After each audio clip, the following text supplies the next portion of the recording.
நமஸ்காரம். பண ஈர்ப்பு விதி.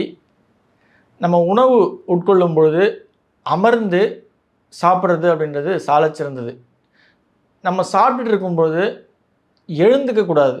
இப்போ தண்ணி தேவை, இல்லை மோர் தயிர் தேவை அப்படின்றது நம்ம எழுந்து போய் அதை எடுத்து பரிமாறி சாப்பிடக்கூடாது. எல்லாத்தையும் முதல்லையே எடுத்து வச்சுட்டு பரிமாறத்துக்கு ஒருத்தர் ஆள் உட்காந்து பரிமாறுறது அப்போ சாப்பிடும்போது நல்லது.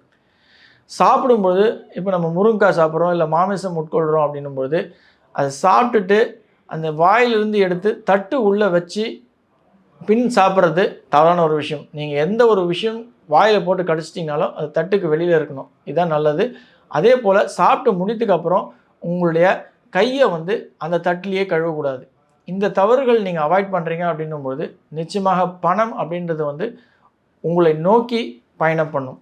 நீங்கள் அதை சிறப்பாக அபரிவிதமாக ஈர்ப்பீர்கள். நன்றி.